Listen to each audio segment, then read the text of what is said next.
পঞ্চতত্ত্বাত্মকং কৃষ্ণং ভক্তরূপস্বরূপকং ভক্তায়াবতারং ভক্তামি নমামি ভক্ত শক্তিকং গুরুবে গৌরচন্দ্রায়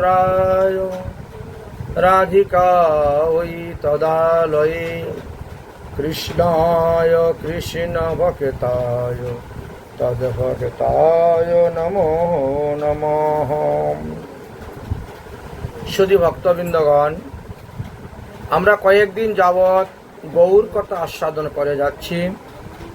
গতকালকে আমাদের পাঠের বিষয়বস্তু ছিল মহাপ্রভু শ্রীধাম বৃন্দাবন দর্শন করে প্রয়াগে এসেছেন, 10 দিন প্রয়াগে অবস্থান করেছেন। তখন রূপ গোস্বামী এবং অনুপম এসেছিলেন। মহাপ্রভু রূপ গোস্বামীকে সমস্ত শাস্ত্র সিদ্ধান্ত 10 দিন যাবৎ তিনাকে শিক্ষা দিয়েছিলেন।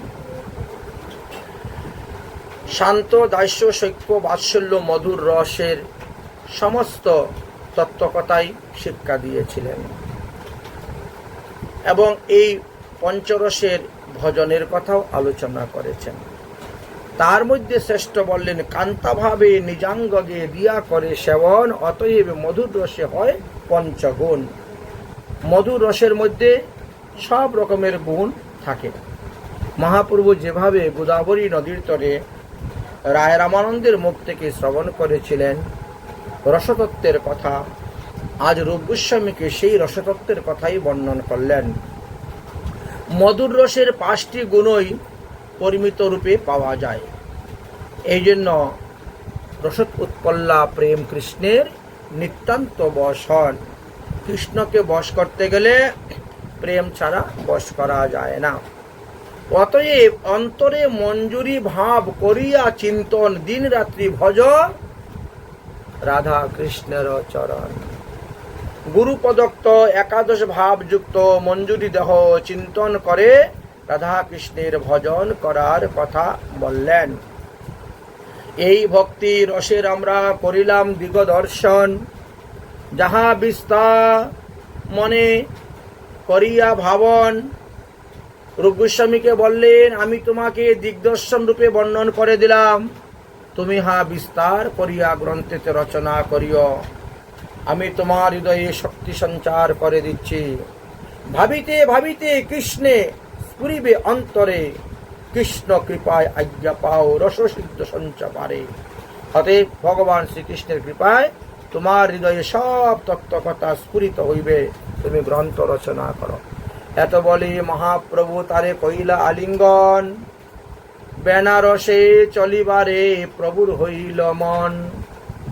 এবার প্রয়াগ হইতে মহাপ্রভু বেনারসের দিকে রওনা হয়ে গেছেন। রূপ এবং অনুপম প্রভুর চরণ ধরিয়া বলিতে লাগিলেন, প্রভু আমরা 2 ভাই আপনার সঙ্গে যাব। মহাপ্রভু বললেন, তোমরা আমার সঙ্গে যেও না, তোমাদের কর্তব্য হলো বৃন্দাবনে যাওয়া।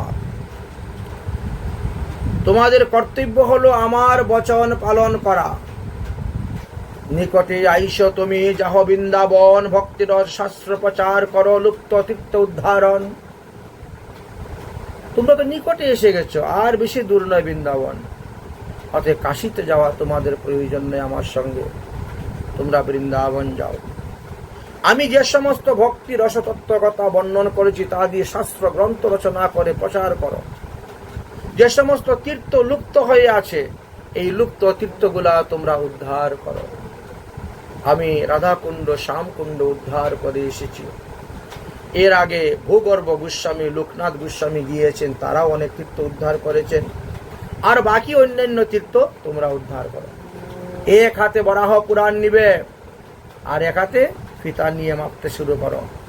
কোন লীলা স্থান থেকে কোন দিকে কত দূরে কোন লীলা অবস্থান আছে, ওই বরাহ পুরাণে তাহা বর্ণন আছে। তাহা দর্শন করে করে দেখে দেখে তোমরা সেই সমস্ত লুপ্ত তীর্থকে উদ্ধার করো। বৃন্দাবন হইতে তুমি গৌরে দেশ দিয়া আমারে মিলিবা নীলাচলে আসিয়া এখন যাও। এখন বৃন্দাবনে কিছুদিন বাস করো। তারপরে তুমি আমার কাছে আসবে নীলাচলে। আমি তোমাকে আরো সাধ্য সাধন তত্ত্ব শিক্ষা দিব। এখন যা শিক্ষা দিয়েছি তাই নিয়েই বৃন্দাবনে তুমি যাও। তখন তোমাকে আমি আরো রসতত্ত্বের কথা বলিব। পরের দিন প্রাতে মহাপ্রভু নৌকা আরোহণ করলেন আর প্রয়াগ হইতে বেনারসের দিকে যাত্রা শুরু করলেন। শ্রীরূপ গোস্বামী তখন সনাতনের নিকটে একখানা চিঠি পাঠাইলেন। সনাতন, মহাপ্রভু কাশী যাচ্ছেন এবং কাশী হইতে গয়া হইয়ে তিনি নীলাচল চলে যাবেন। তুমি যেভাবে হোক, যেন তেন প্রকারেণ কারাগার হইতে মুক্ত হয়ে এসে মহাপ্রভুর সঙ্গে সাক্ষাৎ করো।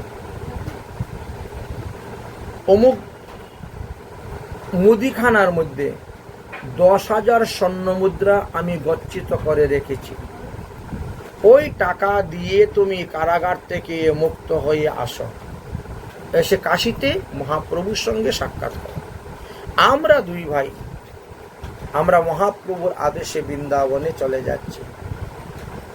বৃন্দাবনে আসার পরে বাকি কথাবার্তা হবে, বাস বলে একখানা পত্র লিখে দিলেন। দিয়ে এরা এইদিকে চলে আসলেন আর ওরা ওদিকে চলে গেলেন। মহাপ্রভু চলে গেলেন কাশী, বেনারস, আর অনুপম আর রূপ গোস্বামী চলে আসলেন শ্রীধাম বৃন্দাবন। এদিকে মহাপ্রভু কাশীতে যাওয়ার পূর্বেই বৈদ্য চন্দ্রশেখরকে স্বপ্নে আদেশ করলেন, আমি কাশীতে আসিতেছি, কালকে সকালেই তোমার সঙ্গে আমার সাক্ষাৎ হবে। তুমি বেনারসি মণিকর্ণিকা ঘাটে এসে আমাকে নিয়ে যাবে। স্বপ্নে আদেশ দিয়ে দিয়েছে। মহাপ্রভু চলিতে চলিতে আইলা বেনারস, চন্দ্রশেখর আসিয়া মিলিলা তখন মহাপ্রভুর কাছে। চতুর্দিকে সংবাদ পড়ে গেল মহাপ্রভু আবার কাশীতে এসেছেন। তপন মিশ্র শুনি আসলো, প্রভুরে মিলিলা, হিষ্ট গোষ্ঠী করি প্রভুরে নিমন্ত্রণ কইলা। প্রভু যতদিন কাশীতে থাকবেন প্রতিদিন আমার এখানে মধ্যাহ্ন ভোজন নিমন্ত্রণ, প্রতিদিন এইখানে আপনি প্রসাদ পাবেন, ভোজন করবেন। চন্দ্রশেখরের বাড়ি থাকবেন, আমার এখানে প্রসাদ পাবেন। যাবত তোমার হয় কাশী পুজিতে স্থিতি, মোর ঘর বিনা ভিক্ষা না করিবা কতি। আমার ঘর ছাড়া অন্য কোথায় প্রসাদ পাবেন না। মহাপ্রভু আইলা শুনি শিষ্ট জন ব্রাহ্মণ ক্ষত্রিয় আসি সবাই মিলিলা। তখন মহাপ্রভু এসেছেন এই কথা শুনে সবাই এসে মহাপ্রভুর সঙ্গে সাক্ষাৎ করতে শুরু করেছেন। সবাই এসে বলতেছেন, প্রভু প্রকাশানন্দ সর্বদা আপনার নিন্দা করে, আপনার গুণগুলাকে দোষরূপে দেখে, অতএব তার গর্বটাকে খর্ব করুন। তার কারণে আমরা কাশীতে বাস করতে পারি না, কারণ আপনার নিন্দা তো আমরা শুনতে পারি না, সহ্য করতে পারি না। এর একটা ব্যবস্থা করুন, এর একটা ব্যবস্থা। মহাপ্রভু বললেন, দেখি এখানে তো আমার ভাব কিনবে নিবে এমন কোনো ব্যক্তিই নেই, সব মায়াবাদী লোক। এখানে মহাপ্রভুর মত, মহাপ্রভুর পথ মানবে, কৃষ্ণ ভজন করবে এমন লোক নেই, সব মায়াবাদীতে ভাসতেছেন। তো আমার এই প্রেম বন্যা তো এদেরকে স্পর্শই করতে পারবে না, কি করা যায় দেখছি, চেষ্টা করে। এদিকে সনাতন গোস্বামী পাদ বন্দিশালায় বন্দী ছিলেন। যিনি দ্বাররক্ষক ছিলেন, পাহারাদার বন্দিশালার, পাহারাদারকে সনাতন গোস্বামী মিষ্টি বাক্যে বলতে শুরু করলেন। দেখো, আগে আমি তোমার কত উপকার করেছি, তোমার আপদে বিপদে কত কিছুতে আমি তোমার উপকার করেছি, এখন তুমি আমার উপকার করো, যেন তেন প্রকারে আমাকে কারাগার থেকে মুক্ত করো। নবাব তো এখন নেই, নবাব যুদ্ধ করার জন্য চলে গেছে, নেই। আমি তোমাকে 7,000 স্বর্ণ মুদ্রা দিব, তুমি সারা জীবন চাকরি করেও 7,000 স্বর্ণ মুদ্রা কামাইতে পারবে না, আমি তোমাকে 7,000 স্বর্ণ মুদ্রা দিব। তিনি বলছেন, তো আমি কিভাবে আপনাকে ছাড়বো? ছাড়তে গেলে তো শেষে তো আমার চাকরিও যাবে, প্রাণও যাবে, রাজা প্রাণদণ্ড দিবে, তো প্রাণ চলে গেলে আর টাকা দিয়ে কি করবো? বলে, শোনো, তুমি বলবে হিন্দুদের একটা মহাপর্ব মকর সংক্রান্তি স্নান,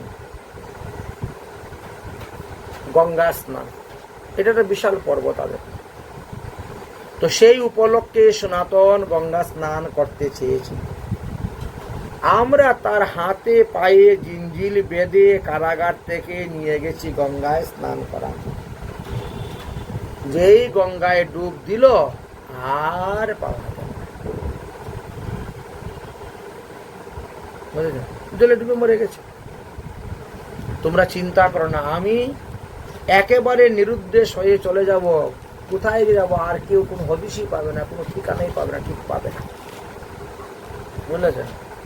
এইভাবে বুদ্ধি করলেন, পরে তাকে মিষ্টি বাক্যে বললেন, সেও রাজি হলো। সুযোগ বুঝে তখন তিনি সেখান থেকে বেরোলেন, বেরিয়ে তিনি এসেছেন। এবার কাশীতে এসে উপস্থিত হয়েছেন। চন্দ্রশেখরের গৃহেতে মহাপ্রভু আছেন, ভিতরে বসে হরিকথা আলোচনা হচ্ছে,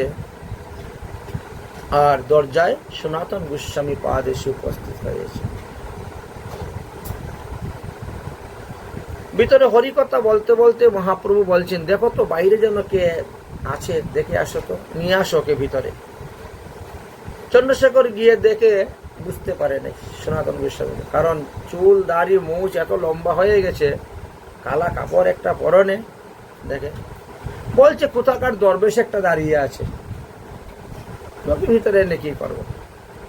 দরবেশ দাঁড়িয়ে আছে। মহাপ্রভু হেসে বলছেন, আরে উনি দরবেশ নয়, দরবেশ নয়, সনাতন গোস্বামী, যাও তাকে ডেকে নিয়ে আসো, ডেকে নিয়ে আসো। মহাপ্রভুর আজ্ঞাতে তখন বাড়ির ভিতরে নিয়ে গেলেন, বলেন নাপিত ডেকে আনো। তিনার মস্তক মুন্ডন করালেন, শিকা রাখলেন, তারপরে ডুর কপিন বহির্বাস আদি দিয়ে তিনাকে বাবাজি ভেষ বানিয়ে দিলেন। বাবাজি ভেষ বানিয়ে দিয়েছিলেন। সনাতন গদগদ সুরে মহাপ্রভুকে কতই মনের কথা অনুনয় বিনয় করে বলেছিলেন।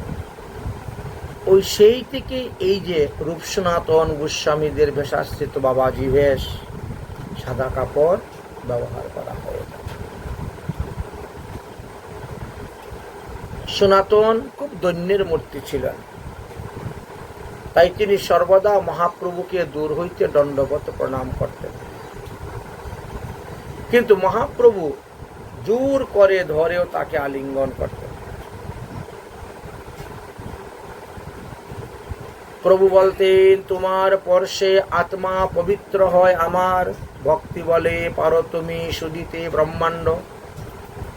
তোমার ভিতরে এত ভজন শক্তি আছে, তুমি ইচ্ছা করলে সমস্ত ব্রহ্মাণ্ডকে শুদ্ধ করতে পারো। নমে অভক্ত চতুর্বেদী মদ ভক্ত স্পর্শয়ত প্রিয়, তস্মৈ ইয়াতে তমুগাজ্যম সচ পূজ্যম যথাভয়ম। বললেন যে চতুর্বেদী ব্রাহ্মণ হইয়াও যদি সে আমার ভজন না করে, তাহলে সে আমার প্রিয় নয়। অথচ চণ্ডালের ঘরে জন্মগ্রহণ করেও যদি সে আমার ভজন করে, তাহলে সে আমার অত্যন্ত প্রিয়, সে আমার নিয়েই পূজ্য। এই জন্য তোমাকে স্পর্শ করিলে আমি আনন্দ পাই। তোমাকে যে স্পর্শ করবে, প্রণাম করবে, তোমাকে যে ভজন করবে, সে মহারৌরব হইতে উদ্ধার হইবে। সনাতন বলছেন, প্রভু আপনি তো আমাকে নরক থেকে উদ্ধার করলেন, মহারৌরব হইতে তোমায় উদ্ধার করলেন ঈশ্বর, আমি কি করব? মহাপ্রভু বলছেন, কৃপা সমুদ্র কৃষ্ণর গভীর অপার। সনাতন কহিন, কৃষ্ণ আমি নাহি জানি, আমার উদ্ধারের হেতু তো তোমার কৃপাই মানি। প্রভু বলে, তোমরা দুই ভাই, তোমার দুই ভাই প্রয়াগে মিলিলা, রূপ অনুপম দুহকে আজ্ঞা দিলাম, তারা বৃন্দাবনে গেলা। অতএব তুমিও বৃন্দাবনে যাও, তোমার ভাইদের সঙ্গে থেকে ওখানে সাধন ভজন করো, লুপ্ত তীর্থ আদি উদ্ধার করো। জানা যায় যে সনাতন গোস্বামী 1 বৎসর 5 মাস 19 দিন কারাগারে ছিলেন। 1 বৎসর 5 মাস 19 দিন মানে 12 আর 5 17 মাস 19 দিন, সোজা কথা।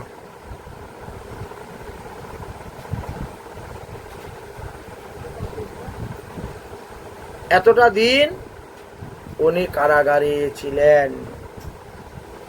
কৃষ্ণ কৃপাতে সেখান থেকে তিনি উদ্ধার হয়ে আসলেন। তাই এতদিন কারাগারে থাকার কারণে, চুলদারি মুছ লম্বা হওয়ার কারণে তিনাকে দরবেশ ভেষ হয়েছিল। কিন্তু মহাপ্রভু মস্তক আদি মুন্ডন করাইয়া দিয়ে, মালা তিলক ধারণ করাইয়া দিয়ে, পুরা বৈষ্ণব ভেষে সুন্দর করে সাজিয়ে দিলেন। তারপরে তপন মিশ্রের গৃহে নিয়ে গেলেন ভোজন করার জন্য, ব্যবস্থা করলেন। এইভাবে তারপর মহাপ্রভু তিনাকে ডোর, কপিন, বহির্বাস আদি দান করলেন, ভিক্ষার ঝুলি দান করলেন, পুরা বাবাজি বেশ হয়ে গেলেন। সনাতন গোস্বামীর কাছে একটা ভুট কম্বল ছিল। মাঘ মাস শীতের সময় তো একটা ভুট কম্বল ছিল, মানে ভুটানের কম্বল, ভুট কম্বল বলা হয়, খুব দামি কম্বল। তো শীতের জন্য এটা গায়ে দিতেন। তো মহাপ্রভু দেখতেন আর মুস্কি মুস্কি হাসতেন। যদিও এই কম্বলটা সনাতন গোস্বামীকে দান করেছিলেন শ্রীকান্ত নামে এক ব্যক্তি। শ্রীকান্ত হাজিপুরে থাকতেন উনি। ইনিও রাজা হুসেন শাহের অধীনে কাজ করতেন, ঘোড়া কিনে কিনে এনে দিতেন, কাজ করতেন। তো ইনার সঙ্গে রাস্তায় আসার সময় পরিচয় হয়েছিল, তাই শীতের কারণে তিনি এই কম্বলটা দিয়েছিলেন। কিন্তু সনাতন গোস্বামীর তখন এই কম্বল গায়ে দেওয়াটা শোভা পায় না। তিনি যে বেশাশ্রিত হয়েছেন, যে বেশ ধারণ করেছেন, সেই বেশে এই কম্বল গায়ে দেওয়া শোভা পায় না। এই জন্য মহাপ্রভু খালি তাকান, কিন্তু কিছু বলেন না। সনাতন গোস্বামী তো চতুর, কেন আমার দিকে এরকম তাকান, কেন এরকম মুস্কি মুস্কি হাসেন? যাই হোক, গঙ্গা স্নান করিতে গেলেন। যাওয়ার পরে দেখেন সনাতন গোস্বামী এক ভিখারি বসে আছে, ভিক্ষা করে গঙ্গার তীরে কাশিতে। ছিঁড়া একটা খাতা রুদ্রে দিয়েছে, বাঁশের বেড়ার মধ্যে রুদ্রে একটা ছিঁড়া খাতা দিয়েছে। সনাতন গোস্বামী গিয়ে বলছেন, ভাই তুমি তোমার ছিঁড়া খাতাটা আমাকে দিয়ে দাও, আর আমার ভুট কম্বলটা তুমি নিয়ে নাও। বলছে, আমি ভিখারি বলে আমার সাথে কেন পরিহাস করছেন? হ্যাঁ, পরিহাস করছেন কেন? বলছে, না না, পরিহাস নয়, পরিহাস নয়, আমি ঠিক কথা বলছি, সত্যি কথা বলছি। তুমি আমার এই কম্বল নেও তুমি, আর তোমার ছিঁড়া খাতাটা আমাকে দিয়ে দাও। ঠিক আছে, তুমি যদি স্বেচ্ছায় দিতে চাও তাহলে অসুবিধা নেই। তোমার এই কান্তা আমাকে দাও, আমার এই ভুট কম্বল তুমি নাও।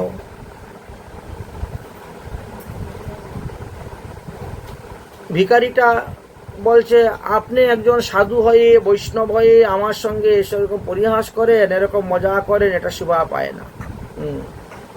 আপনার এত দামি কম্বল আমাকে দিবেন কেন?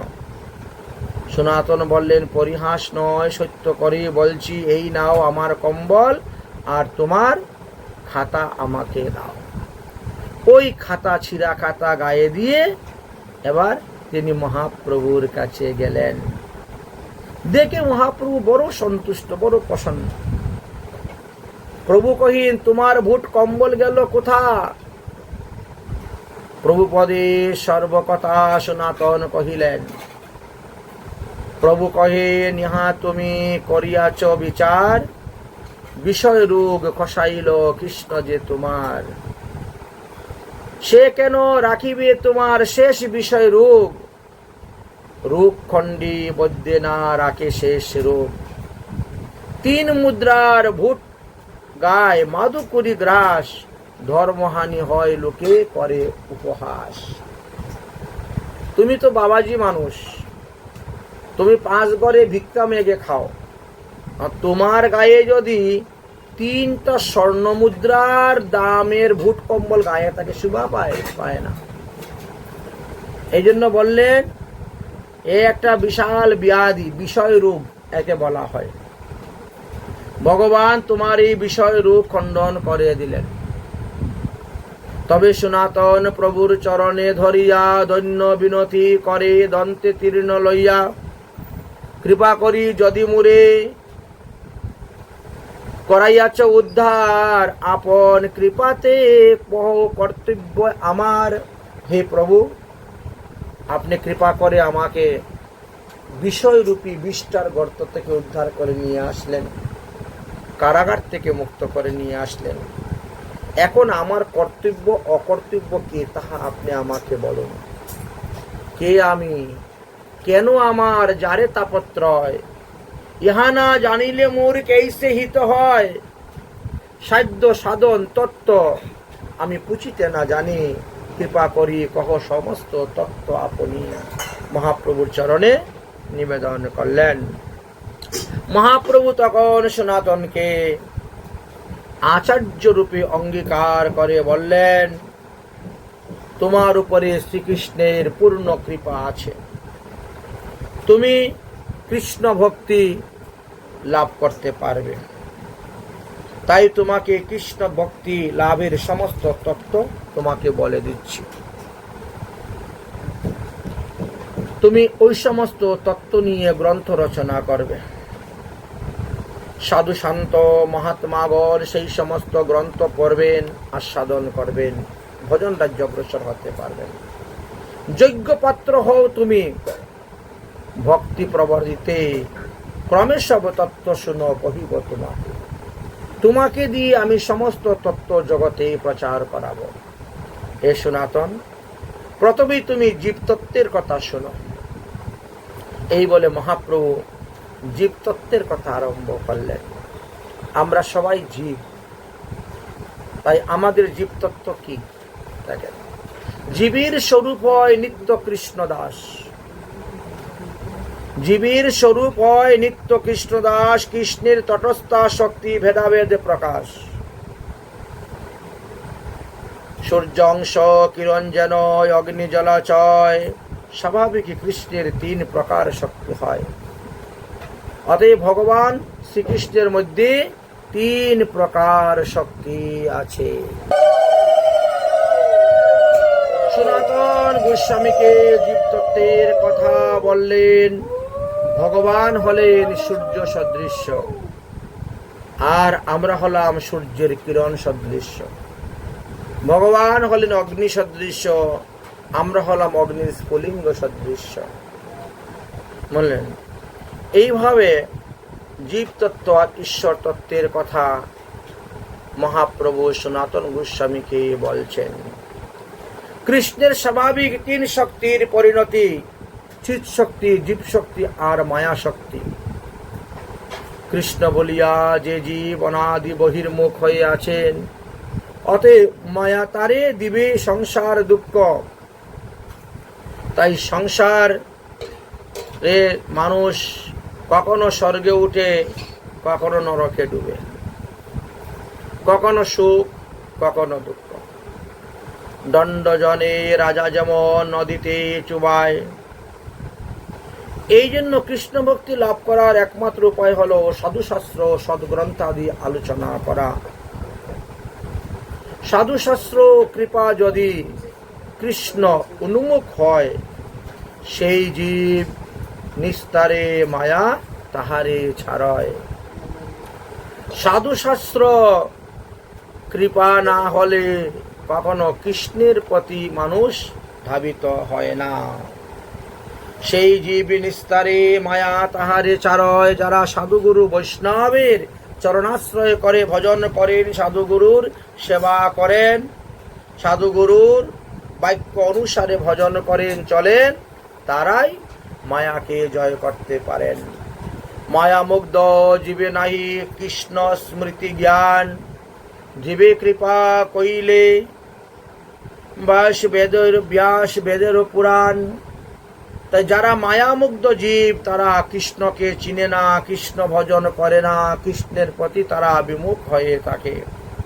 যদিও ব্যাসদেব বেদ পুরাণ আদি বিভিন্ন শাস্ত্রেতে বর্ণন করে গিয়েছেন, কিন্তু তা কজনে পড়ে, আর কজনই বা পড়ার পরে বুঝে, আর কজনই বা মানে। শাস্ত্র গুরু আত্মা রূপে আপনা জানায়, কৃষ্ণ মোরে প্রভু ত্রাতা জীবের হয় জ্ঞান। ভগবান এক শাস্ত্ররূপে আছেন, এক গুরুরূপে আছেন, এক আত্মরূপে আছেন, আর এক বিগ্রহ রূপে আছেন, আর এক নাম রূপে আছেন। এই পাঁচ ভাবে তিনি ভক্তদেরকে কৃপা করিয়া থাকেন। বেদশাস্ত্র কহে ভগবানের সঙ্গে সম্বন্ধ করিয়া ভজন কর। অবিধেয় হল ভক্তি। শুধু সম্বন্ধ থাকলে হবে না, সম্বন্ধের সঙ্গে ভক্তি থাকতে হবে। সম্বন্ধ স্থাপন করিয়া ভক্তি সহিত যখন পূজা করবে, সেবা করবে, তখনই তুমি প্রেম ভক্তি লাভ করতে পারবে। তাই বেদ শাস্ত্রে কহেন সম্বন্ধ অবিধেয় প্রয়োজন। কৃষ্ণ প্রাপ্য সম্বন্ধ ভক্তি প্রাপ্যের সাধন। অবিধেয় নামে ভক্তি প্রেম প্রয়োজন। পুরুষার্থ শিরোমণি প্রেম মহাধন। তাহলে ভগবান শ্রীকৃষ্ণের সঙ্গে সম্বন্ধ করা হবে। কেন? অবিধেয় হলো ভক্তি, আর প্রেমকে বলা হয়েছে প্রয়োজন তত্ত্ব। সাধন ভক্তি আর সাধ্য ভক্তি, এইভাবে ধীরে ধীরে প্রেম লাভ করা যায়। কৃষ্ণের মাধুর্য সেবা প্রাপ্তের কারণ। কৃষ্ণের সেবা করে কৃষ্ণ রস আস্বাদন। এইভাবে মহাপ্রভু অনেক তত্ত্বকথা দিগদর্শনের মাধ্যমে বর্ণন করলেন। তারপরে কিছু কিছু স্থলে দৃষ্টান্তের দ্বারা ব্যাখ্যাও দিয়েছিলেন যে কৃষ্ণ রস আপনি পাবেন কোথায়, কৃষ্ণ ধন আপনি পাবেন কোথায়। কৃষ্ণ ধন সব জায়গাতেই রাখা আছে, কিন্তু আপনি তো সন্ধান জানেন না, আপনি সেই ধন পাবেন কেমন করে। তো এর উপরে একটা সুন্দর দৃষ্টান্ত দিয়েছিলেন। এক সাধু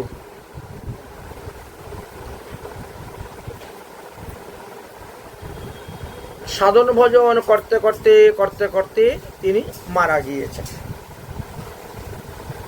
তো তার এক পুত্র ছিল, সেই পুত্রটা ঘরে বসে বসে কান্না করতেছে।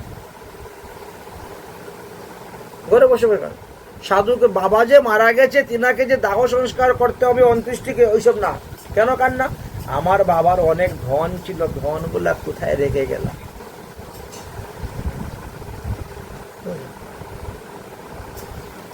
সেই দিনে তো দেখালো ইউটিউবে, একটা লোক মারা গিয়েছে, তার 3জন 4জন 4টা মেয়ে আর একটা ছেলে, বুঝেছেন? তো মেয়েরা সংবাদ পেয়ে এসেছে বাবা মারা গেছে, এসে কান্নাকাটি কি করবে, ধন নিয়ে শুরু হয়ে গেছে ঝগড়াঝাটি। হ্যাঁ, টাকা পয়সা ধন সম্পত্তি নিয়ে মরা পড়ে আছে ঘরে, অথচ ভাগাভাগি নিয়ে শুরু হয়ে গেছে, কে কোন ভাগ নিবে, কয় অংশ নিবে, এই নিয়ে শুরু হয়ে গেছে। এইখানে দেখেন, এই বৃদ্ধ লোকটা মারা যাওয়ার পরে তার ছেলে বসে কান্না করতে শুরু করেছে, আমার বাবার তো অনেক ধন ছিল, এই ধনগুলা কোথায় গেল, কোথায় লুকিয়ে রাখলেন, কেমন করে হলো। বাস,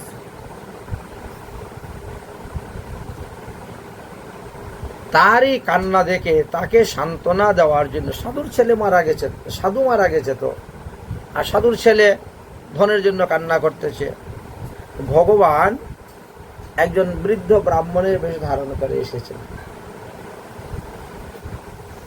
ব্রাহ্মণ সাধুর বেশ ধারণ করে এসেছেন, এসে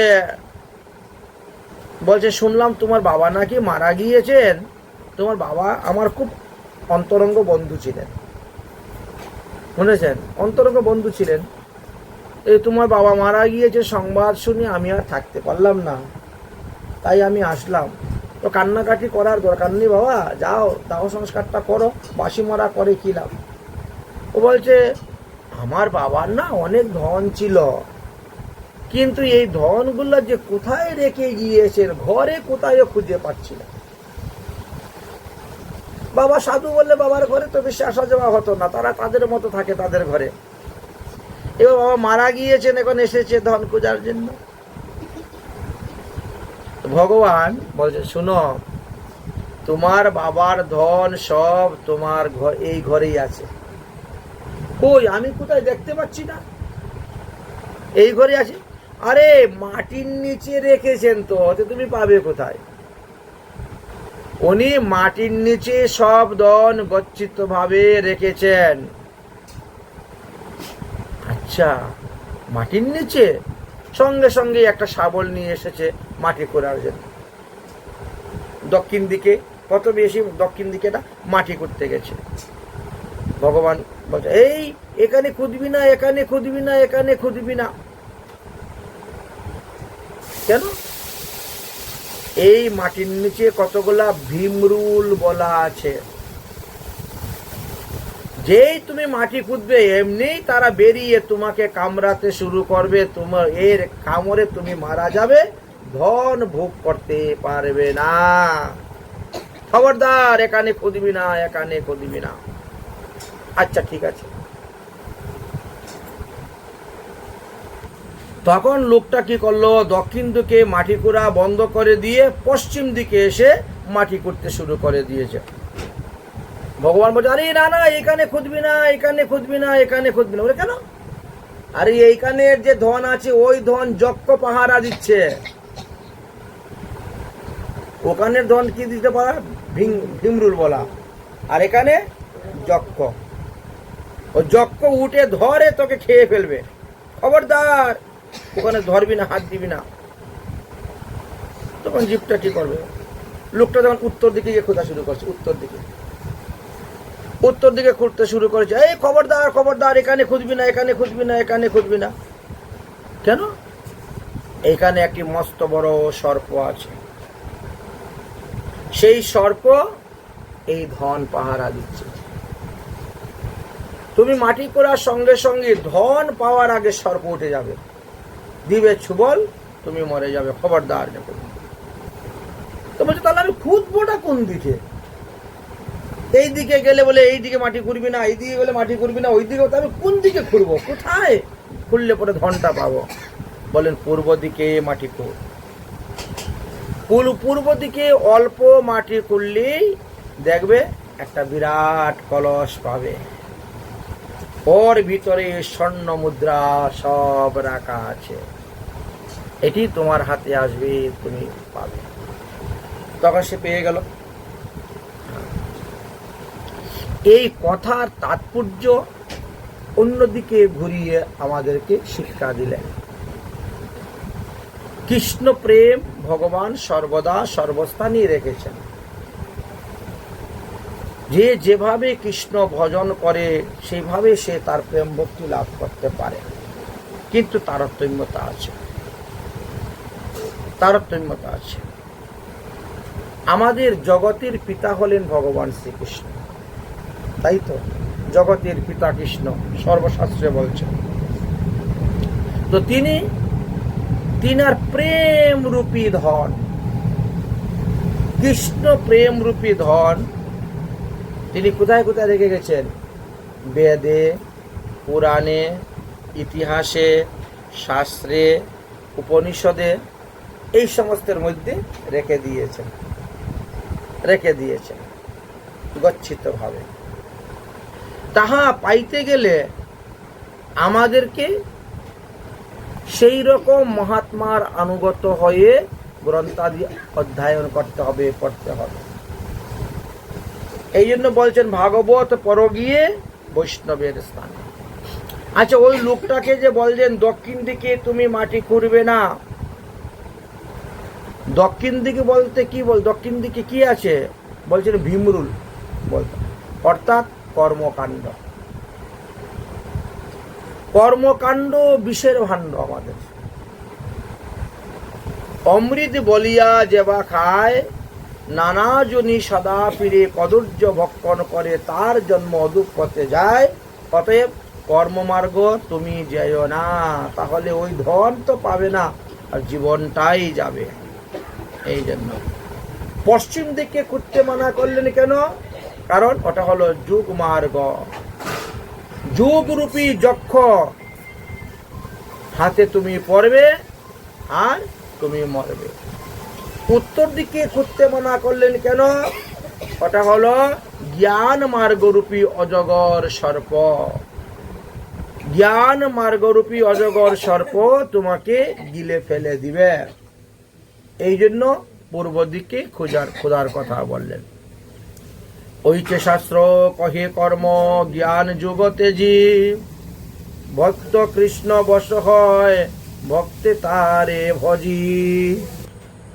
এক কথায় এখানে আমাদেরকে এটাই বুঝালেন, কর্মের দ্বারা, যুগের দ্বারা, জ্ঞানের দ্বারা কৃষ্ণ প্রেম ধন লাভ করা যায় না। কৃষ্ণ প্রেমধন লাভ করতে গেলে একমাত্র ভক্তিকেই আশ্রয় করতে হবে, ভক্তি মার্গে আমাদেরকে চলতে হবে। অতএব ভক্তি কৃষ্ণের প্রাপ্তের উপায় অবিদায় বলি, তাহা সর্বশাস্ত্রে গায়। এই জন্য সম্বন্ধ অবিদায়ের কথা বললেন। এই হলো অবিদায় তত্ত্বের মূল বিষয়বস্তু। ধন পাইলে জৈচে সুখ ভোগ ফল লাভ হয়, সুখ ভোগ হইতে দুঃখ আপনি পলায়। সুখ যখন আপনার আসবে, দুঃখ তো এমনি চলে যাবে। তৈচে ভক্তির ফল, তৈচে ভক্তির ফলে কৃষ্ণ প্রেম উপজয়, আর প্রেমে কৃষ্ণ আস্বাদন হইলে ভবরোগ নাশ হয়। ভবরোগ কি? যে বারবার পৃথিবীতে এসে জন্মগ্রহণ করা আর বারবার মরা, এটার নাম হলো ভবরোগ। এই ভবরোগ নাশ করতে গেলে ভবরোগের বৈদ্য হলেন আমাদের শ্রী সদ্গুরুদেব। তিনি ভবরোগের বৈদ্য, ভব নদীর কাণ্ডারি, এইভাবে অনেক ব্যাখ্যা আছে। দারিদ্র নাশ, ভবক্ষয়, প্রেম ফলন হয়, প্রেমে সুখ ভোগ মুখ্য প্রয়োজন হয়। যে ভগবান প্রেমধন পেলে যে তোমার দরিদ্রতা নাশ হয়ে যাবে, এই কথা নয়। কিন্তু তুমি ভগবত চরণে সেবা পূজার অধিকার পেয়ে সুখী হইতে পারবে। বেদ শাস্ত্র কহেন সম্বন্ধ অবিদায় প্রয়োজন, কৃষ্ণ কৃষ্ণ ভক্তি প্রেম তিন মহাধন। বেদেও কিন্তু এই কথা বলে গেছেন, ভগবানের সঙ্গে সম্বন্ধ স্থাপন করো, ভগবানকে ভক্তি করো, আর ভগবানকে প্রেমের সহিত ভালোবাসো। কৃষ্ণ, কৃষ্ণ ভক্তি আর প্রেম, এই তিনটাকে মহাধন বলা হয়েছে। অতএব এই মহাধন ভগবান শাস্ত্র আদি পুরাণ আদি রূপী ঘরের মধ্যে সব গচ্ছিত করে রেখেছেন। বেদাদি সকল শাস্ত্রে কৃষ্ণ মুখ্য সম্বন্ধ, তার জ্ঞানের আনুষঙ্গে পাই সে আনন্দ। তাই বেদাদি শাস্ত্রেতে সবসময় বলছেন কৃষ্ণ ভজন কর। কৃষ্ণ ভজন করলে মায়ারূপী অন্ধকার তোমার নাশ হবে, মায়ার বন্ধন থেকে তুমি মুক্ত হতে পারবে। কৃষ্ণের স্বরূপ বিচার এখন শুনো সনাতন, অধ্যয় জ্ঞান তত্ত্ব ব্রজেন্দ্র নন্দন। ভগবানকে কেউ নিরাকার ভাবে উপাসনা করে, কেউ সাকার ভাবে উপাসনা করে। কেউ বলে ব্রহ্ম, কেউ বলে আত্মা, আর কেউ বলে ভগবান। এইভাবে ভজন করে থাকেন। সর্ব আদি সর্ব অংশ কিশোর শেখর, চিতানন্দ দেহ সর্ব অংশে সর্বেশ্বর। ভগবানের শরীরটা আমাদের মতো রক্ত মাংসের শরীর নয়। তৃতীয় তেজ মরুদ্ভূমাদি পঞ্চভূতের দ্বারা তৈরি নয়। তিনার দেহটা অপ্রাকৃত চিন্ময় দেহ। স্বয়ং ভগবান কৃষ্ণ গোবিন্দ পরনাম, সর্ব ঐশ্বর্য পূর্ণ যার গোলকে নিত্যধাম। তাই কৃষ্ণ যশোদানন্দন কৃষ্ণ শুধু ভগবান নন, তিনি স্বয়ং ভগবান। তিনার অনন্ত অনন্ত নাম আছে। তিনি সর্বশক্তিমান, সর্ব ঐশ্বর্য সরৈশ্বর্যপূর্ণ, এবং তিনি সর্বদা নিত্য গোলক ধামে বাস করেন। তিনি প্রয়োজনে পৃথিবীতে আসেন এবং তিনি অবতার নিয়ে লীলা করে থাকেন। জ্ঞান যোগ ভক্তি তিন সাধনের বশ। ভগবানকে এই তিন ভাবেই ভজন করেন। জ্ঞানীগণ ভগবানকে ব্রহ্মরূপে ভজন করেন, যোগীগণ ভগবানকে পরমাত্মা রূপে ভজন করেন, আর ভক্তগণ ভগবান রূপে শ্রীকৃষ্ণের সেবা পূজা করে থাকেন। জ্ঞান যুগ ভক্তি তিন সাধন বসে ব্রহ্ম আত্মা ভগবান ত্রিবিধ প্রকাশেন। যে যেভাবে ভজন করেন ভগবান তার কাছে সেইভাবেই গিয়ে প্রকাশ হন। ব্রহ্ম অঙ্গ কান্তি তার নির্বিশেষ, প্রকাশে সূর্য যেন চর্মচক্ষে জ্যোতির্ময় ভাসে। আমরা তো বাস্তবে সূর্যদেবকে দেখতে পাই না, সূর্যের জ্যোতিটাকে দেখি। যিনি সূর্যদেব তিনার তো হাত আছে, চোখ আছে, পাও আছে, নাক আছে, মুখ আছে, সবকিছু আছে, কিন্তু আমরা তো দেখতে পাই না। আমরা একটা গোল থালার মতন, কাঁসার থালার মতন দেখতে পাই, এরা সেই জ্যোতিটাকে, তিনাকে দেখতে পাই না। ঠিক তেমনি ভাবে যারা জ্ঞানী মার্গের ভক্ত তারা কখনো ভগবানকে দেখতে পায় না, ভগবানের জ্যোতিটাকেই দেখে। তাই তারা বলে ভগবানের হাত নাই, পাও নাই, নাক নাই, মুখ নাই, চোখ নাই, মাতা নাই, পিতা নাই, কেউ নেই, নিরাকার ব্রহ্ম। আমরা যেমন সূর্যের দিকে তাকালে সূর্যের হাত পা চোখ দেখতে পাই না, এই জন্য এইভাবে। পরমাত্মা হিতেতিহু কৃষ্ণের এক অংশ। এখন বললেন যে চন্দ্র সূর্য থেকে আরম্ভ করে যা কিছুই দেখছেন এরা সবাই ভগবানের অংশ রূপে এসে অবতীর্ণ হয়েছে ভগবানের লীলার সহায়তার জন্য। আত্মার আত্মা হন কৃষ্ণ সর্ব অবতংশ। ভগবান শ্রীকৃষ্ণ তো আত্মারও আত্মা, এই জন্য তিনাকে পরমাত্মাও বলা হয়। ভক্তে ভগবানের অনুভব পূর্ণরূপে, একই বিগ্রহে তার অনন্ত স্বরূপে। ভগবান যখন যে রূপ ইচ্ছা সেই রূপ ধারণ করতে পারেন। যে ভক্ত যেভাবে তিনার ভজন করে তিনি সেই রূপেই তার কাছে গিয়ে প্রকট হয়ে থাকেন। স্বয়ং রূপ, তদাত্মক রূপ, আবেশ রূপ নাম। প্রথমেই তিন রূপের ভয়রহীন ভগবান।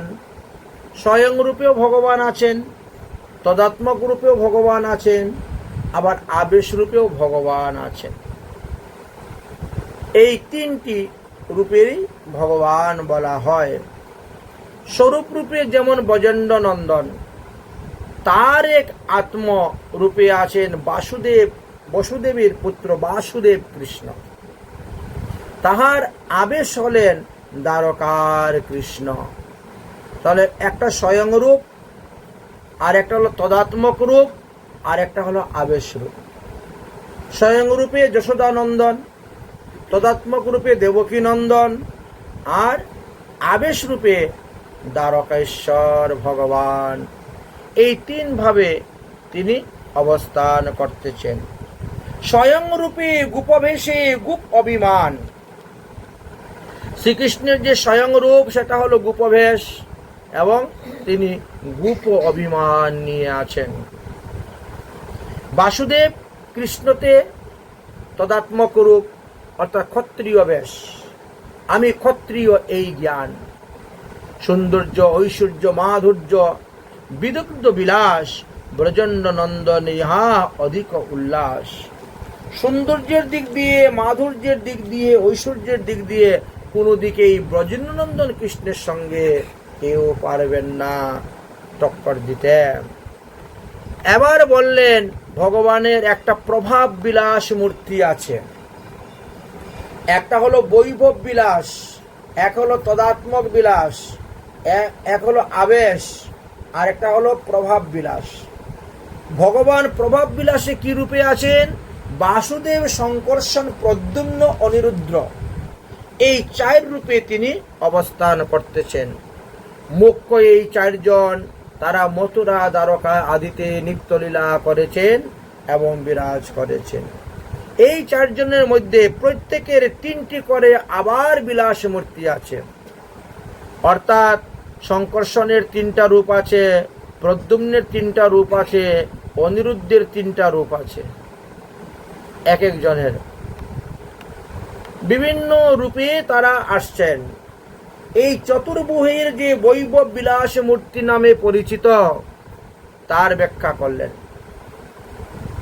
বসুদেবের পুত্র যে বাসুদেব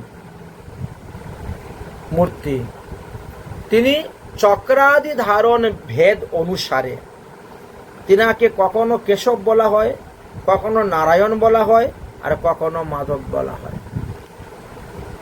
ঠিক তেমনি ভাবে শঙ্কর্ষণ বলরাম, শঙ্কর্ষণের চক্রভেদ অনুসারে কখনো তাকে গোবিন্দ বলা হয়, কখনো বিষ্ণু বলা হয়, কখনো মধুসূদন বলা হয়। প্রদ্যুম্নের চক্রভেদ অনুসারে তিনার মূর্তিকে কখনো ত্রিবিক্রম বলা হয়, কখনো বামন বলা হয়, কখনো শ্রীধর বলা হয়। অনিরুদ্ধের তিনটি বিলাস মূর্তি আছে। এদের চক্র আয়ুধ অনুসারে পৃথক পৃথক উচ্চারণ করা হয়। ঋষিকেশ, পদ্মনাভ, দামোদর। এই দামোদর, অন্য দামোদর। এই যে চারজনের তিনটা করে বিলাস মূর্তি, 3 4 12টা। এই 12টা বিলাস মূর্তি হলো আমাদের 12টি মাসের অধিষ্ঠাত্রী দেবতা। বুঝলেন? শুনলে পরে মনে করবেন যে স্বয়ং ভগবান শ্রীকৃষ্ণই নাম, কিন্তু এরা ভগবান শ্রীকৃষ্ণের বিলাস মূর্তি, বৈভব বিলাস মূর্তির বিলাস মূর্তি। 3 নম্বর স্তরে এসে উপস্থিত হয়েছে। যেমন অগ্রহায়ণ মাসকে আমরা কি বলি? কেশব মাস, কেশব। পৌষ মাসকে নারায়ণ, মাঘ মাসকে মাধব, ফাল্গুন মাসকে গোবিন্দ, চৈত্র মাস বিষ্ণু, বৈশাখ মধুসূদন, জ্যৈষ্ঠী ত্রিবিক্রম, আষাঢ় বামন, শ্রাবণ শ্রীধর, ভাদ্রে ঋষিকেশ, আশ্বিনে পদ্মনাভ, কার্তিকে দামোদর। তবে ইনি রাধা দামোদর নহেন। কৃষ্ণকে যে মা যশোদা বেঁধেছেন দামোদর, সেই দামোদর ইনি নহেন। ইনি অনিরুদ্ধের বিলাস মূর্তি দামোদর। এই 12 জনের নাম নিয়ে আমরা দ্বাদশ সঙ্গে তিলক করে থাকি, তাই না? দ্বাদশ তিলকের মন্ত্র দেখেন, ললাটে কেশবায় নমঃ, উদরে নারায়ণ নমঃ, বক্ষে মাধবায় নমঃ, কণ্ঠ গোবিন্দায়। এই এদেরই নাম, এদেরই নাম। পূর্বোক্ত এই 4 জনের আরো 8টি করে বিলাস মূর্তি আছে। চিন্তা করছেন, বাসুদেবের বিলাস মূর্তি দুইটা, শঙ্কর্ষণের বিলাস মূর্তি দুইটা, অনিরুদ্ধের বিলাস মূর্তি দুইটা এবং প্রদ্যুম্নের বিলাস মূর্তি দুইটা। বাসুদেবের বিলাস মূর্তি দুইটা হলো অদুক্ষজ আর পুরুষোত্তম। শঙ্কর্ষণের বিলাস মূর্তি দুইটা, উপেন্দ্র এবং অচ্যুত। প্রদ্যুম্নের দুইটা বিলাস মূর্তি, নৃসিংহ আর জনার্দন। আর অনিরুদ্ধের বিলাস মূর্তি দুইটা হলেন হরি আর কৃষ্ণ। এইভাবে তাদের অস্ত্র ভেদ অনুসারে এই বৈভব বিলাস মূর্তিকে 24টি ভাগে বিভক্ত করা হয়েছে, 1-2 ভাগে নয়। আবার দ্বিতীয় চতুর্ভুজের ব্যতীত আরো 20টি বিলাস মূর্তির কথা জানা যায়। এইভাবে ভগবানের অনেক অনেক বিলাস মূর্তির কথা আলোচনা করেছেন এবং এরা পৃথক পৃথক বৈকুণ্ঠে পৃথক পৃথক পরব্রহ্মেতে অবস্থান করে থাকেন এবং প্রত্যেকটিকে 3টি করে 8 মানে 3 24 জন হয়ে যাচ্ছেন। অনন্ত অনন্ত কোটি ব্রহ্মাণ্ড আছে, তো এক এক ব্রহ্মাণ্ডে এক একভাবে লীলা করার জন্য ভগবান এক এক রূপে আসেন। এই 24 জনকে আবার পৃথিবীতে বিভিন্ন স্থানে আপন আপন নাম ধাম অনুসারেও ভেদ দেখা যায়। যেমন মথুরাতে কেশব, নীলাচলে জগন্নাথ পুরুষোত্তম, প্রয়াগে মাধব মন্দির মধুসূদন, আনন্দ অরণ্যে বাসুদেব পদ্মনাভা জনার্দন, কেরালার দক্ষিণ আন্ধ্রা দিকে বিষ্ণুকাঞ্চিতে বিষ্ণু, হরিদ্বারে হরি। এইভাবে সপ্তদিবা পৃথিবীর মধ্যে বিভিন্ন স্থানে বিভিন্ন নামে ভগবান অবস্থান করতেছেন এবং সেখানে সেইভাবে সেবা পূজা হচ্ছে। এক একটি দ্বীপকে কোন দ্বীপকে 9 ভাগে বিভক্ত, কোন দ্বীপকে 7 ভাগে বিভক্ত, কোন দ্বীপকে 2 ভাগে বিভক্ত ইত্যাদি আমরা দেখতে পাই। আমাদের এই জম্বুদ্বীপকে 9 ভাগে বিভক্ত করে 9টি বর্ষ করা হয়েছিল। 9টি বর্ষের লোক 9 ভাবে ভগবানের সেবা পূজা করে থাকেন। ভগবানের বিলাস মূর্তিগণ সেইখানে অবস্থান করেন। যেমন জম্বুদ্বীপ, শাকদ্বীপ, শালমলী দ্বীপ, কুশদ্বীপ, পঞ্চদ্বীপ, পক্ষদ্বীপ, পুষ্কর দ্বীপ, কিংপুরুষ, এইভাবে আছে। তো যাই হোক, এখন বললেন এই জগতের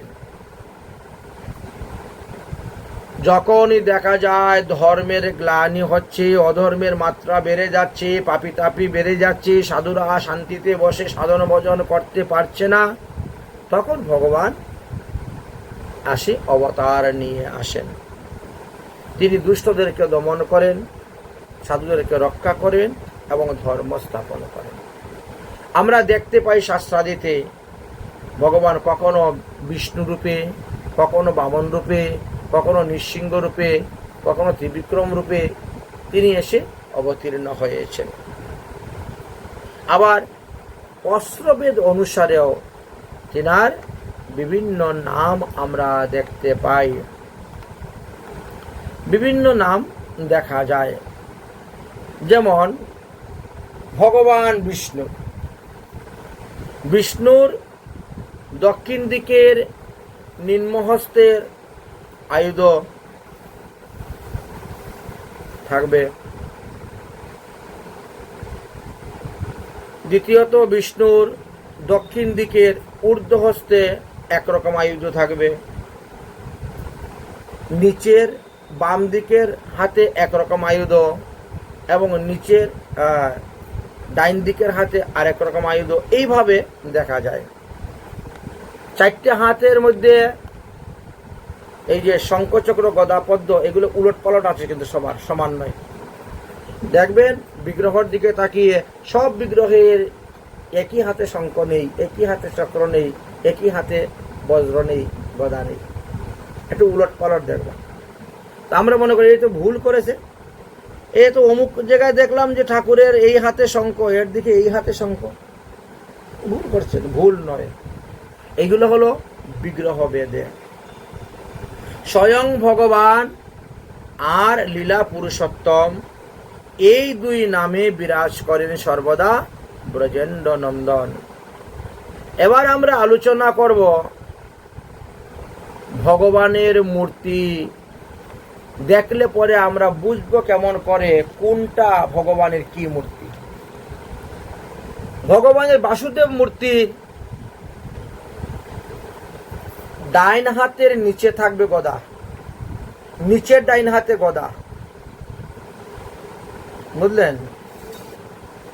ডাইন দিকের নিচের হাতে গদা থাকবে, উপরের হাতে থাকবে শঙ্খ। বাম দিকের উপরের হাতে চক্র, নিচের হাতে পদ্ম। তাহলে তিনি হলেন বাসুদেব কৃষ্ণ।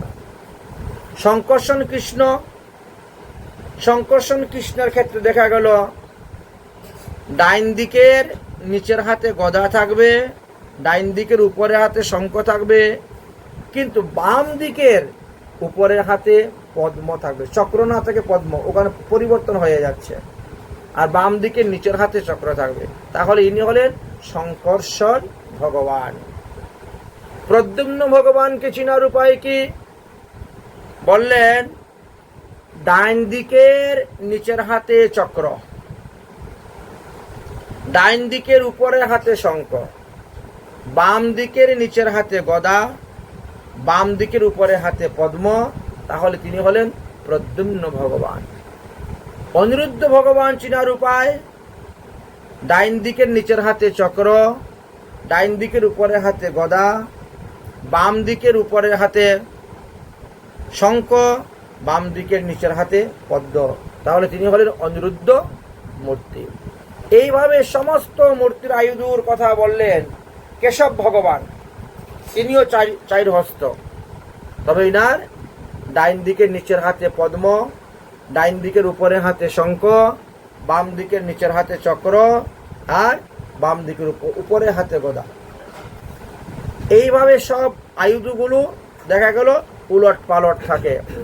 এই চক্র এবং আয়ুধ ভেদে তাদের নাম এবং বিগ্রহকে চিনার উপায় রূপে চৈতন্য চরিতামৃত গ্রন্থেতে তা বিস্তারিত আলোচনা করেছেন 24টি অবতার নিয়ে। 24টি অবতারের কথা বলছেন। তাহলে প্রথমে আমরা পেলাম বাসুদেব, শঙ্কর্ষণ, প্রদ্যুম্ন, অনিরুদ্ধ। শ্রী কেশব, শ্রী মাধব, শ্রী নারায়ণ, শ্রী গোবিন্দ, শ্রী বিষ্ণু, শ্রী মধুসূদন, শ্রী ত্রিবিক্রম, শ্রী বামন, শ্রীধর, শ্রী ঋষিকেশ, শ্রী পদ্মনাভা, শ্রী দামোদর, শ্রী পুরুষোত্তম, শ্রী অচ্যুত, শ্রী নৃসিংহ, শ্রী হরি, শ্রী কৃষ্ণ, শ্রী অধুক্ষজ, শ্রী উপেন্দ্র, শ্রী জনার্দন। এইরকম এতগুলা ভগবানের বিলাস মূর্তি আছে। হয়শিষ্য পঞ্চরাত্র গ্রন্থে এই 16 মূর্তি অস্ত্রবেদে বর্ণন করে গিয়েছেন।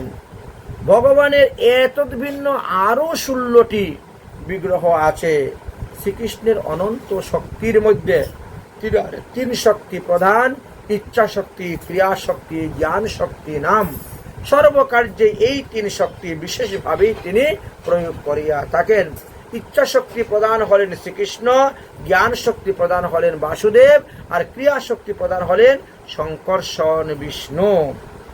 এইভাবে ঈশ্বর তত্ত্বের কথা মহাপ্রভু সনাতন গোস্বামীকে শিক্ষা দিচ্ছেন। স্বয়ং ভগবান আর লীলা পুরুষোত্তম এই 2 নাম ধরেন ব্রজেন্দ্র নন্দন। অবতার হয় কৃষ্ণের সর্ববিধ প্রকার। পুরুষ অবতার এক, লীলা অবতার আর, গুণ অবতার এক, মন্বন্তর অবতার আর, যুগ অবতার এক, শক্তি আবেশ অবতার আর। এইভাবে অনন্ত অনন্ত ভগবানের অবতার। দ্বীপ হইতে জৈছে করি আমরা বহু দ্বীপেরও জ্বলন। একটা দ্বীপ হইতে আমরা 1000টা দ্বীপ জ্বালাইলেও ওই দ্বীপের আগুন কিন্তু কমে না। তাই না? আগুন ঠিকই থাকে। ঠিক তেমনি ভাবে ভগবান হাজার রূপে ধারণ করলেও তিনার যে ষোলকলায় পরিপূর্ণ, সেই ষোলকলাই থাকে, এখান থেকে কলা কিছুই কমে না। তৈতে সর্ব অবতার কৃষ্ণ করেন, মুনিগণ সব তাহা ধ্যানেতেই জানেন।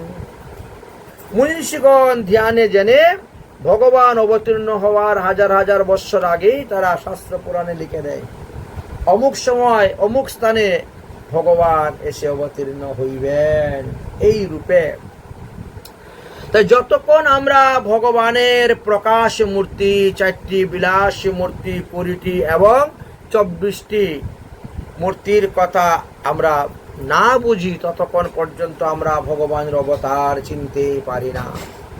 ভগবান অংশ ভেদ অনুসারে কত কত রূপ ধারণ করে পৃথিবীতে আসেন লীলা করার জন্য, কারণ ভক্তদেরকে আনন্দ দান করা। প্রকৃতি অধিষ্ঠাতার চল রূপে পুরুষোত্তম ভগবান তিনি আসেন, আর তিনি এইভাবে লীলা করে যান। ভগবানের পুরুষ অবতার হলো 4টি। এক হলো মহাসংকর্ষণ, কারণ্যশায়ী বিষ্ণু, গর্ভোদশায়ী বিষ্ণু, ক্ষীরোদশায়ী বিষ্ণু। এই হলো পুরুষ অবতার। ভগবানের গুণ অবতার হলো 3টা, ব্রহ্মা, বিষ্ণু, মহেশ্বর। ভগবানের লীলা অবতার হলো 25টা, চতুর্ষণ, নারদ, বরাহ, মৎস্য, যজ্ঞ, নরনারায়ণ, কপিল মুনি, দত্তাত্রেয়, কৃষ্ণগর্ভ, ঋষভদেব, হংস, পিতুরাজা, নৃসিংহ, কুর্ম, ধন্বন্তরী, মোহিনী, বামন, পরশুরাম, রামচন্দ্র, ব্যাসদেব, বলরাম, শ্রীকৃষ্ণ, বুদ্ধ এবং কল্কি। এই 25টি অবতার প্রায় প্রতি কল্পকল্পে আবির্ভাব হইয়া থাকেন। এই কারণে এদেরকে কল্প অবতার নামেও পরিচিত। তন্মধ্যে ভগবানের হংস অবতার, মোহিনী অবতার, এই 2টি হলো অস্থায়ী অবতার, অল্প সময়ের জন্য। কপিল, দত্তাত্রেয়, ঋষভ, ধন্বন্তরী, ব্যাস, এইগুলো হলো স্থায়ী অবতার, এই 60টি। মৎস্য, কুর্ম, নারায়ণ, বরাহ, ত্রিবিক্রম, কৃষ্ণগর্ভ, বলরাম, এগুলো হলো বৈভব অবস্থার অবতার। এবার মন্বন্তর অবতার ভগবানের 14টি আছে। যজ্ঞ, বিভু, সত্যেশ্বর, হরি, বৈকুণ্ঠ, অজিত, এইভাবে ভগবানের অনেক নাম দেওয়া আছে। এগুলো হলো ভগবানের মন্বন্তর অবতার। সার্বভৌম, ঋষভ, বিশ্বক্সেন, ধর্মসেতু, সুধুম্না, যজ্ঞেশ্বর, বৃহৎ ভানু, এই 24টিকে বলা হয় ভগবানের মন্বন্তর অবতার। যুগ অবতার তো অসংখ্য, অনেক অনেক যুগ অবতার। তার মধ্যে এক কথায় সত্য যুগে শুক্লবর্ণ, ত্রেতা যুগে রক্তবর্ণ, দাপর যুগে কৃষ্ণবর্ণ, আর কলিতে পীতবর্ণ রূপ ধারণ করে এসেছেন, অর্থাৎ মহাপ্রভুর কথা। এবার বললেন শক্তি এবং আবেশ অবতার নিয়ে তিনি এসেছেন, সেইগুলা অনেক। যেমন কর্দম ঋষির পুত্র কপিল দেব রূপে তিনি এসেছিলেন, ঋষভদেব রূপে এসেছেন, এগুলো হলো শক্তি আবেশ অবতার। বৈকুণ্ঠের শেষনাগ সশক্তি, অনন্তনাগ ভূশক্তি, ব্রহ্মা সৃষ্টিশক্তি, চতুর্ষণ জ্ঞান শক্তি, নারদমণি ভক্তি শক্তি, পিতুরাজা পালন শক্তি, পরশুরাম দুষ্ট দমনকারী শক্তি, এসব ভগবানের শক্তি। এই এক এক শক্তি থেকে এক একজন এসেছিলেন লীলা করার জন্য, তবে এরা কেউ স্বয়ং ভগবান নন। স্বয়ং ভগবান একমাত্র ব্রজেন্দ্র নন্দন শ্রীকৃষ্ণই, আর কেউ নন। কোন কল্পে যদি কোন জীব নাহি পায় আপনে ঈশ্বর, তবে অংশেতে ব্রহ্মা হয়। বললেন এই পৃথিবীর মানুষ সাধন ভজন করে তারা ব্রহ্মা হইতে পারে। যদি দেখা যায় পৃথিবীতে এমন কোন যোগ্য লোক নাই তাকে ব্রহ্মা বানিয়ে ব্রহ্মা পদে দিব, তাহলে ভগবান নিজে ব্রহ্মা হয়ে তখন বসে যান।